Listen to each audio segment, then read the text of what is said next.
This video and its content are the intellectual property of the Punjab Education Foundation. It is intended only for educational and professional training use. Any unauthorized copying, editing, or redistribution of this material is strictly prohibited. Bismillahirrahmanirrahim. Honorable teachers and dear students, Assalamu alaikum. I am Muhammad Sarfaz, and today we are going to explore lecture 2 of chapter 6, titled The Day of Silence, from your grade 3 English book.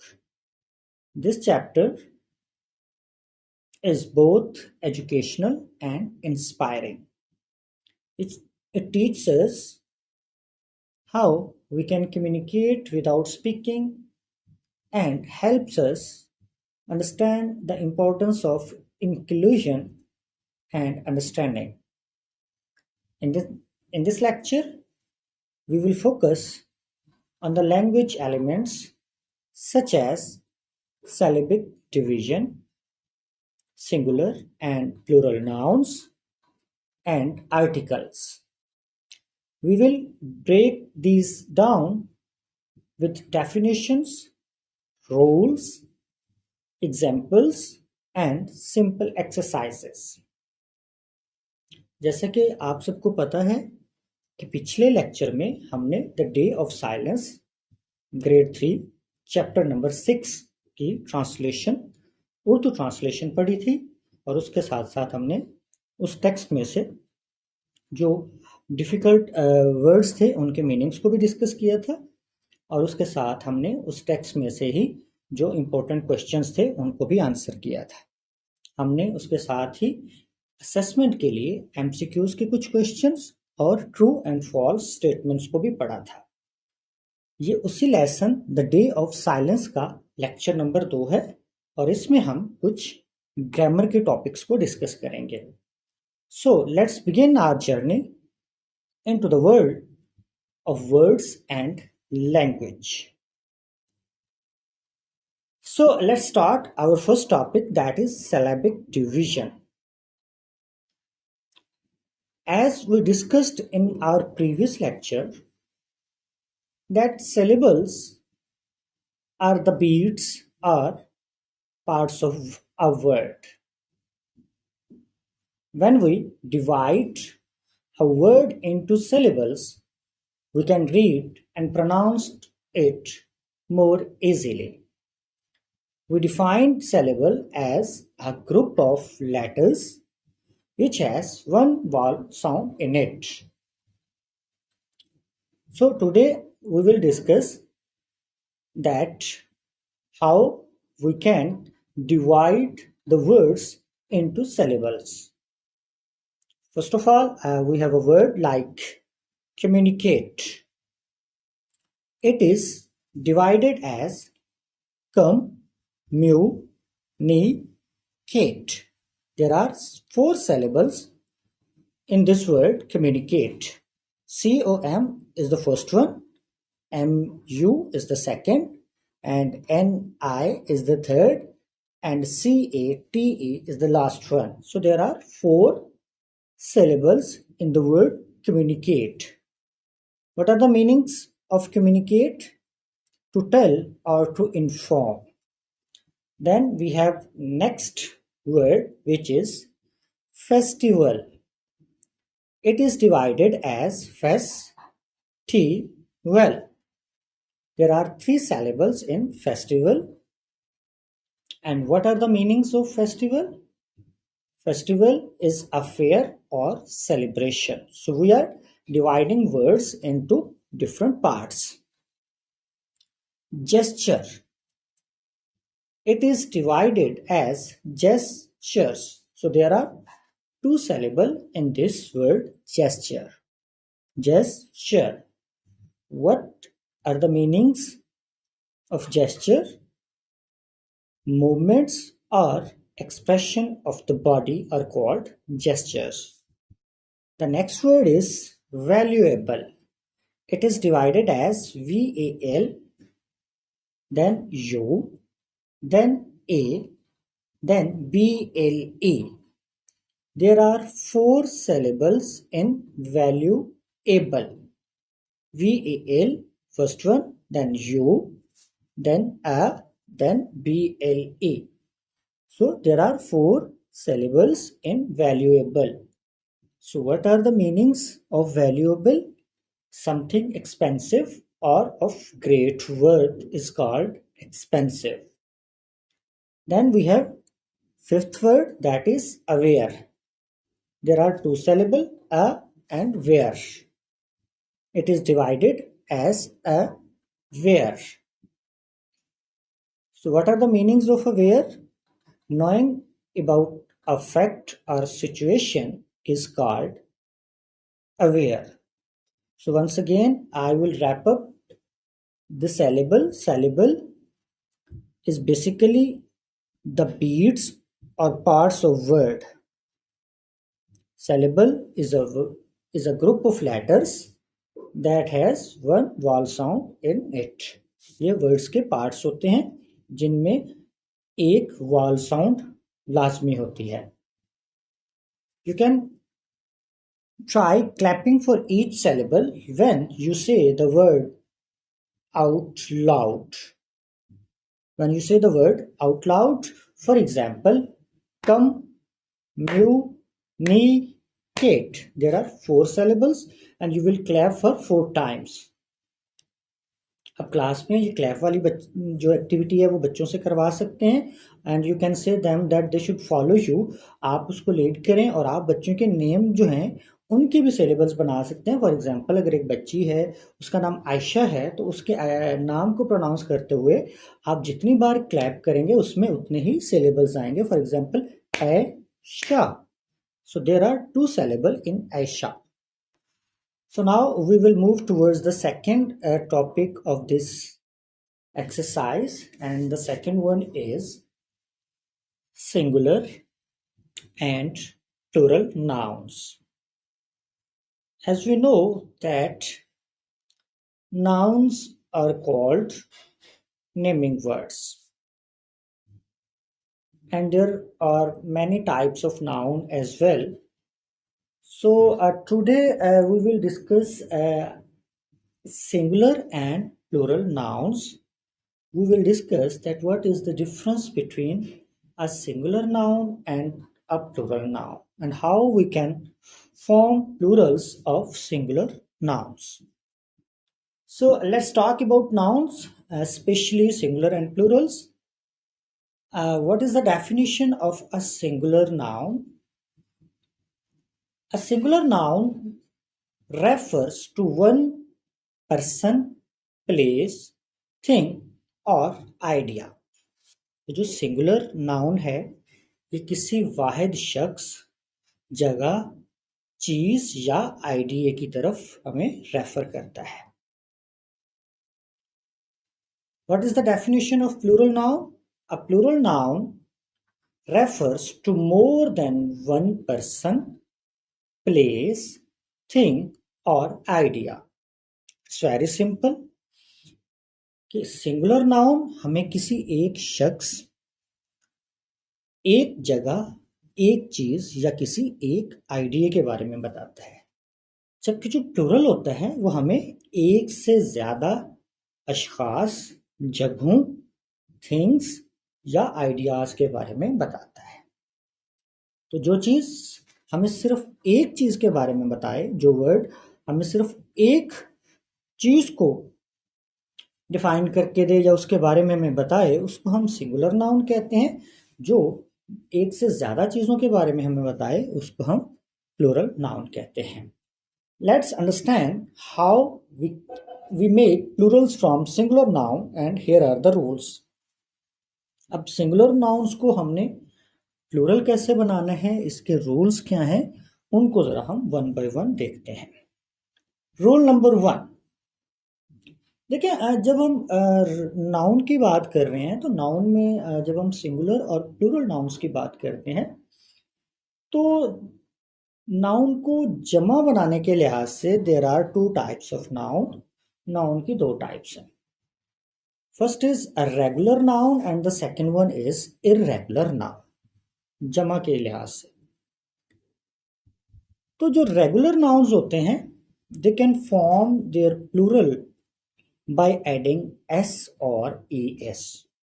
जितने भी regular nouns होते हैं वो अपनी जमा S या E S का इजाफा करके बना लेते हैं। बट जो इरेगुलर नाउन्स होते हैं they don't follow any standard rule, वो किसी भी स्टैंडर्ड रूल को फॉलो नहीं करते, इसलिए उनको इरेगुलर नाउन कहा जाता है। इसी तरह हम इरेगुलर एडजेक्टिव्स को भी देखते हैं, इरेगुलर वर्ब्स भी होते हैं। तो इरेगुलर रेगुलर वो चीज़ें होती हैं जो किसी एक स्टैंडर्ड रूल को फॉलो कर रहे होते हैं। अगर एडजेक्टिव्स में देखें तो जो एडजेक्टिव्स रेगुलर एक स्टैंडर्ड रूल के तहत अपनी पॉजिटिव से कंपैरेटिव और सुपरलेटिव डिग्री बना रही हैं पैटर्न को फॉलो करते हुए, दोज आर रेगुलर एडजेक्टिव्स। और सेम जो वर्ब्स होते हैं अगर वो अपनी सेकेंड एंड थर्ड फॉर्म एक प्रॉपर पैटर्न को फॉलो करते हुए बना रहे हैं तो उनको रेगुलर कहते हैं। और अगर वो किसी पैटर्न को फॉलो नहीं कर रहे तो those are irregular. Same is the case with the noun. Some nouns are regular because they follow a standard pattern to make their singular into plural। वो अपनी सिंगुलर को प्लूरल बनाने के लिए वो क्या करते हैं, एक स्टैंडर्ड रूल को फॉलो कर रहे होते हैं। वो जो इरेगुलर रूल्स नाउन्स हैं they are not following a standard rule, that's why they are called irregular nouns. So here are some rules to make a singular noun a plural noun. How we can make a singular noun as a plural noun? Rule number one, we have to add s to the most of the words। ज़्यादातर अल्फाज के साथ हमने क्या करना होता है, just s का इजाफा करना होता है। For example we have cat, इसके साथ अगर हम ऐड कर देंगे s तो ये कैट्स हो जाएगा, तो ये उसका प्लूरल बन जाएगा। Cat is singular and cats is plural. Dog singular, dogs plural. तो फर्स्ट रूल क्या है, we should add S at the end. Most of the sentence, most of the words take S to form their plurals. बहुत सारे अल्फाज रहते हैं, mostly ऐसे ही हैं जो अपनी जमा बनाने के लिए एस का एडिशन लेते हैं। Rule number two, we add es to words ending in s, x, z, ch और sh। अब ज्यादातर जो नाउन होते हैं उनका प्लूरल बनाने के लिए हम उनके साथ s का इजाफा कर देते हैं। जिस तरह हमने एग्जांपल दिया cat cats, dog dogs. But कुछ ऐसे भी हमारे पास नाउन होते हैं जिनका प्लूरल जस्ट s लगाने से नहीं बनता। So there we have to use es to make them plurals। अब कहाँ पे हमने s का इजाफा किया है वो तो हमने देख लिया कि ज़्यादातर के साथ s का इजाफा होता है। अब स्टूडेंट्स की ये कन्फ्यूजन कैसे ख़त्म होगी कि es कहाँ पर इस्तेमाल करना है। देखना, एक वर्ड है मैंगो, तो हम उसके साथ es का इजाफा करेंगे मैंगोज, ठीक है। तो अब यहाँ पे स्टूडेंट कंफ्यूज होता है कि जहाँ पे हमने जस्ट एस क्यों नहीं लगाया, ई एस का इजाफा क्यों किया है। तो जो जो हमारा सेकंड रूल है उसके मुताबिक ऐसे वर्ड्स जिनकी ending S, X, G, C H और एस एच इन पर हो, ऐसे वर्ड्स जिनकी ending S, X, G, C H और एस एच, जिनकी एंडिंग इन लेटर्स पे हो रही होगी, उनके साथ we will use E S, we will add E S to make them plurals. For example box, इसके एंड पे क्या आ रहा है, लास्ट लेटर इज एक्स, तो इसका जब हम प्लूरल बनाएंगे तो इसके साथ हमने ई एस का इजाफा करना है। Box, boxes. Brush, S H आ रहा है, ब्रशेस, ठीक है। सिमिलरली हमारे पास फॉर एग्जाम्पल मैंगो, एंड पे ओ आ रहा है, mangoes. Next rule number three. Rule number three is if the word ends in a consonant plus y. Change y to I and add es. अगर कोई word उसके and पे y आ रहा है लेकिन उससे पहले y से पहले वाला जो लेटर है वो एक कॉन्सोनेंट है, कॉन्सोनेंट प्लस y, एंडिंग उसकी y पे हो रही है, लेकिन y से पहले वाला जो लेटर है वो अगर कॉन्सोनेंट है then we will change y into I. हम y को I में चेंज कर देंगे and we will add es with I, like baby. Baby में आप देखें y से पहले b आ रहा है जो कि कॉन्सोनेंट है, तो यहाँ पे हम y को I में कन्वर्ट करेंगे और उसके साथ es का इजाफा कर देंगे. Baby, babies. स्टोरी, यहाँ पे भी एंड पे y है, उससे पहले r आ रहा है जो कि एक कॉन्सोनेंट लेटर है, तो y को हम I में कन्वर्ट करेंगे और उसके साथ es का इजाफा कर देंगे. Story, stories. Rule number 4. If the word ends in a vowel plus y, just add s. अगर कोई वर्ड उसकी एंडिंग तो y पे ही हो रही है बट y से पहले जो है there is a vowel letter, we will just add with y. हम y के साथ जस्ट ऐड का इजाफा कर देंगे. यहाँ पे हमने उसको y को कन्वर्ट नहीं करना. For example try. ट्राई में y से पहले o आ रहा है जो कि एक वॉवल लेटर है. ट्राई, ट्राइस. की, keys. Rule number 5. If the word ends in f or fe, change it to v and add es. अगर कोई भी वर्ड f या fe पे एंड हो रहा है तो हम f या fe को v में चेंज कर देंगे और उसके साथ ef का इजाफा कर देंगे. For example we have knife, knives, leaf, leaves.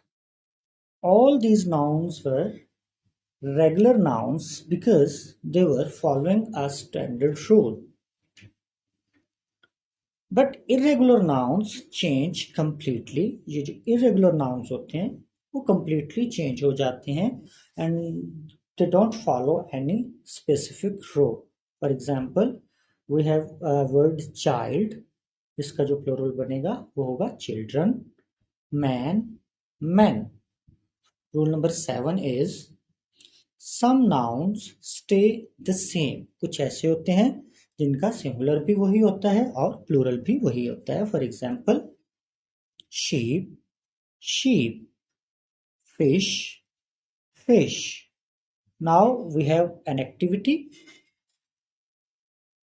Change singular into plurals. Let's try changing the following words. Fox. Fox का प्लूरल क्या बनेगा? इसके साथ हम es का इजाफा करेंगे क्योंकि इसकी जो एंडिंग है वो x पे हो रही है. Fox, foxes. Brush, brushes. Bench, benches. Church, churches. Dress, dresses. Class, classes. Glass, glasses. Catch, catches. Tax, taxes. So we are concluding this that what are singular and plural nouns? A singular noun is a noun which refers to one person, place, thing or idea, while a plural noun refers to more than one person, place, thing or idea. Now we will discuss articles. There are 3 articles. First one is a, second one is an, and the third one is the. First of all, we will discuss that what are articles. Articles होते क्या हैं?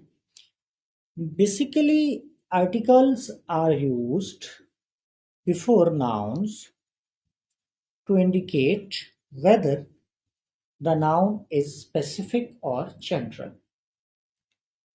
There are 3 articles in English and there are 2 types of articles. 3 articles कौन कौन से हैं? A, an और the. Basically articles किसी भी noun से पहले उसको स्पेसिफिक या जनरल इंडिकेट करने के लिए इस्तेमाल किए जाते हैं. आर्टिकल हमें किसी चीज़ के बारे में बताते हैं कि आया वो चीज़ स्पेसिफिक है या जनरल है. So there are 2 types of articles की 2 टाइप्स हैं. The first one is indefinite articles. Indefinite article 2 article हैं जो कि इनडेफिनेट हैं. एक है ए और दूसरा एन. दोनों का मतलब, दोनों का मीनिंग एक ही होता है, बट इनका जो यूजेज है वो डिफरेंट है. इनको इस्तेमाल करने का जो असूल है वो डिफरेंट है. ये दोनों वैसे कहाँ पे यूज होते हैं पहले ये देखते हैं. Indefinite articles A and an are used for non specific और जनरल नाउन्स. ये जनरल नाउन्स और जो नॉन स्पेसिफिक नाउन्स होते हैं हम उनके साथ इस्तेमाल करते हैं. Indefinite articles a and an are used before singular countable noun. ये बहुत इंपॉर्टेंट चीज है कि a हो या an हो, ये दोनों लगेंगे सिंगुलर के साथ ही. सिंगुलर और काउंटेबल नाउन के साथ. जो नाउन काउंटेबल होगा और सिंगुलर होगा हम उनके साथ a और an का इस्तेमाल करेंगे. 2 चीजें. नंबर 1 नॉन स्पेसिफिक और जनरल चीजों के साथ इस्तेमाल होंगे. Number 2 A and an will be used before singular countable noun. अब इन दोनों के इस्तेमाल में क्या फर्क है वो जरा हम यहाँ पे देखेंगे. सो नंबर 1 आर्टिकल हमारे पास ए है. यूज्ड बिफोर किससे पहले लगता है? Words starting with a consonant sound. Consonant sound. For example, a cat, a balloon, a horse. फिर हमारे पास दूसरा indefinite article है an. ये कहाँ पे लगेगा? An is used words starting with a vowel sound. ये कोई vowel sound से जो word start हो रहा होगा उसके साथ हम एन का इस्तेमाल करेंगे. For example an apple, an elephant, an idea. अब जो हमारे स्कूल्स में या हमारे कुछ लोगों में एक मिसकॉन्सेप्शन पाई जाती है कि जो ए है वो कॉन्सोनेंट लेटर से पहले यूज किया जाता है और जो एन है वो वॉल लेटर से पहले यूज किया जाता है. Let me clarify that consonant letter or vowel letter has nothing to do with a or an. It is basically the sound. अगर sound consonant है, consonant sound से वो word start हो रहा है तो उसके साथ हम a का इस्तेमाल करेंगे. अगर वो vowel sound से start हो रहा है तो उसके साथ हम n का इस्तेमाल करेंगे. यहाँ पे हमने एक नोट भी लिखा हुआ है कि it depends on sound not just spelling. ये जस्ट स्पेलिंग्स पे डिपेंड नहीं करता, ये साउंड्स पे डिपेंड करता है. For example I have an example like a university. A university तो अगर हम देखें तो यूनिवर्सिटी यू से स्टार्ट तो हो रही है बट ये हमें वॉल साउंड नहीं दे रही, ये कॉन्सोनेंट साउंड दे रही है, तो इसलिए हम इसके साथ अ यूनिवर्सिटी लगा रहे हैं. फिर इसके बाद हमारे पास दूसरा है an hour, half an hour जिस तरह हम बोलते हैं. तो एन आर जो है वो एच से स्टार्ट हो रहा है लेकिन ये हमें वाल साउंड दे रहा है, इसलिए हम इसके साथ एन का इस्तेमाल कर रहे हैं. Now we have definite article. The definite article is used for specific people, places और थिंग्स. ये जो हमारे पास डेफिनेट आर्टिकल है ये मखसूस लोगों, जगहों और चीज़ों के साथ हम यूज करते हैं. It can be used with singular, plural, countable, and uncountable nouns. अब हमने देखा ए और एन जो थे वो सिर्फ जनरल और सिंगुलर चीज़ों के साथ इस्तेमाल हो सकते थे, जबकि जो डेफिनेट आर्टिकल है it can be used with singular, plural, countable and uncountable nouns, ये तमाम के साथ लग सकता है. For example, the sun is shining, the children are playing in the garden, I saw the book you mentioned. But ये चीज़ों को स्पेसिफिक बनाने या स्पेसिफिक चीज़ों के साथ इस्तेमाल किया जाता है. Then we have quick example to compare. Here we will compare sentences with a and an and sentences with definite article the. First sentence is I saw a dog in the street. हम यहाँ पे a dog क्यों लगा रहे हैं? Because it was a non specific dog और एक general dog की बात हो रही है. That was a random dog. The sentence with definite article is the dog was barking loudly. Here we are talking about a dog which was barking. तो यहाँ पे एक स्पेसिफिक डॉग की बात हो रही है. She wants N orange. N orange, यहाँ पे एक ऑरेंज की बात हो रही है जो कि एक काउंटेबल नाउन भी है. जबकि दूसरी जगह भी हम देखते हैं the orange is juicy. Which thing is juicy?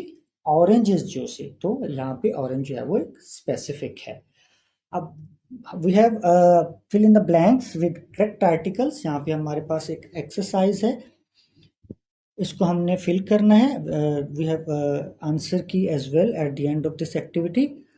Fill in the blanks with correct articles. These lines have been taken from the text. ये टेक्स्ट में से ये लाइन्स ली गई हैं.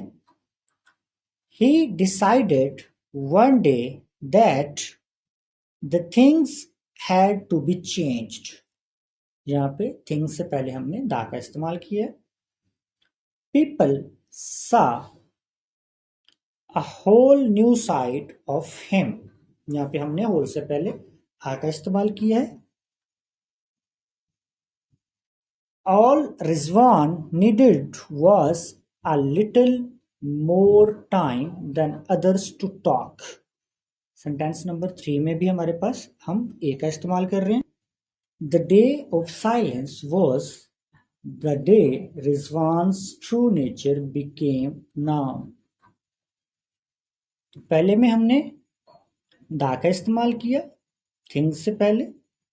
उसके बाद people saw a whole new side of him, a का इस्तेमाल. थर्ड वन में भी हमने आ का इस्तेमाल, a little more. The last one day, the day, special day की बात हो रही है, the day of silence. That's why we used the. Question number 2 is use articles A and the to fill in the blanks spaces. खाली जगहों को हमने ए, N और दा की मदद से फिल करना है. I saw an elephant yesterday. Elephant एक वॉल साउंड से स्टार्ट होने वाला वर्ड है. That's why we are using an elephant. I am a student of class 3.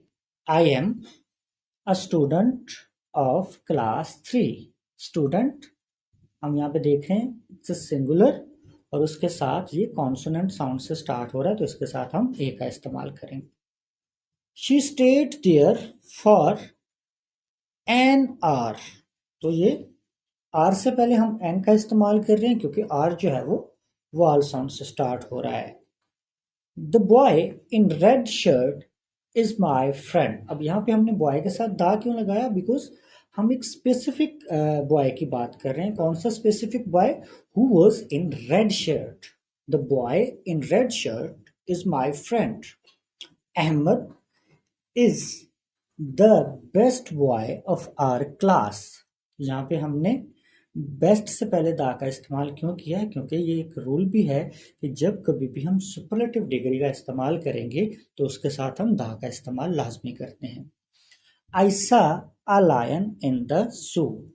I saw a lion in the zoo. यहाँ पे क्योंकि एक जनरल नॉन स्पेसिफिक लाइन और सिंगुलर लाइन की बात हो रही है तो उसके साथ हमने आ का इस्तेमाल किया है.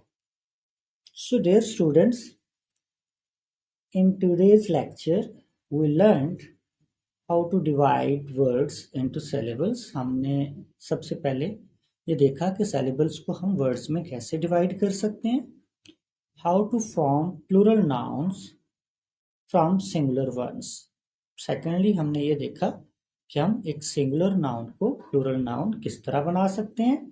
And how to use article correctly, और हम article को सही तरह से किस तरह से यूज कर सकते हैं. आई होप सो कि आपको ये सारी चीज़ें जो है वो समझ में आ गई होंगी. Basically these are small tools but they make our English clear and correct. Keep practising, speak clearly, and remember, language is a bridge that connects hearts and minds. See you again with another lecture, inshallah. Till then, take care and Allah Hafiz.